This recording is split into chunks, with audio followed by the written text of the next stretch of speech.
ప్రియులారా, మన ప్రభు అయిన యేసుక్రీస్తు నామములో మీకు శుభోదయం. ప్రతిదినం ప్రభుతో అనుదిన ఆత్మీయ ఆహారం. ఆగస్టు 20. నేటి లేఖన పఠనం మత్తయి సువార్త 24వ అధ్యాయము 32 నుంచి 51 వచనాల వరకు. నేటి ధ్యాన లేఖనం మత్తయి సువార్త 24వ అధ్యాయము 33, 42, 51 వచనాలు.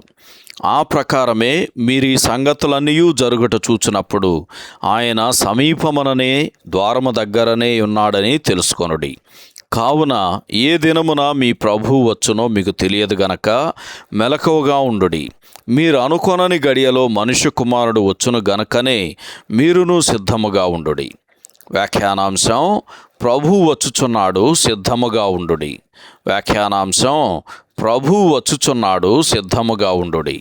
వ్యాఖ్యానం: ఆయన తన శిష్యులను మెలకువ కలిగి సేవ చేయవలనని ప్రేమతో హెచ్చరించుటకు గాను ప్రభువు ప్రవచనాత్మకమైన తన సంభాషణను కొంచెంసేపు ప్రక్కన పెట్టాడు. ఈ లోకం మీదకు తీర్పు హఠాత్తుగా రానయ్యున్నది. అది అపహాసకుల మీద పడబోచున్నది. అదే సమయంలో ఆ తీర్పు నిర్లక్ష్యముగా ఉన్నవారి మీదకి, నిశ్చయత లేని వారి మీదకి, క్రైస్తవ బిడ్డలై ఉండి కూడా దేవుని బిడ్డలు కాని వారి మీదకి వస్తుంది.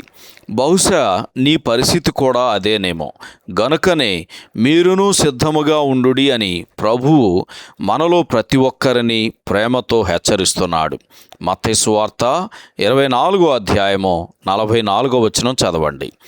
ఏర్పరచబడిన వారు తమ సేవ చేయటానికి ఒక మంచి సేవా క్షేత్రాన్ని ప్రభువు 45వ వచనంలో వారు ముందుంచాడు.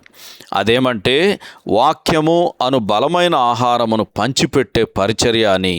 అపోస్తల కార్యముల గ్రంథం 20వ అధ్యాయం 28వ వచనం, తిమోతికి రాసిన మొదటి పత్రిక 1వ అధ్యాయం 12వ వచనం చదివితే మనకు అర్థమవుతుంది. దాని కొరకు 2 షరతులు నెరవేర్చాలి. అవి: వాక్యమును తెలుసుకొనుటలో నమ్మకత్వాన్ని కనుపరిచి దాని నుండి తొలగిపోకుండుట. రెండవది, ఆ వాక్యమును ఇతరుల అవసరములను బట్టి వారి పరిస్థితులకు జ్ఞానముతో అన్వయించుట. అయితే క్రైస్తవ్యము అనే గొప్ప ఇంటిలో చెడ్డ దాసులు కూడా ఉన్నారు.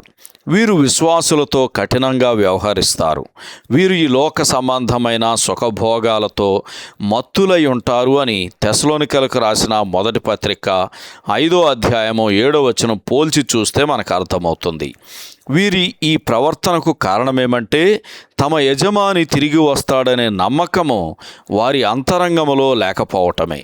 క్రీస్తు దాసుడు ప్రతిదినము ప్రభు కొరకు కనిపెట్టు ప్రశస్తమైన రహస్యమందు కొనసాగినప్పుడు మాత్రమే తాను నమ్మకమైన బుద్ధిమంతుడైన దాసుడుగా ఉండగలడు.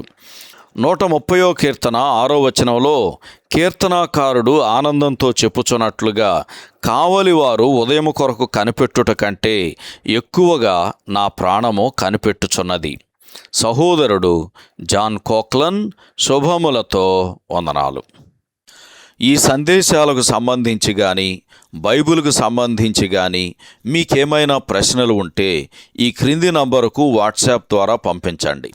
మీ ఆత్మీయ క్షేమాభివృద్ధి కోసం అనుభవజ్ఞుల ద్వారా జవాబులు అందించబడతాయి.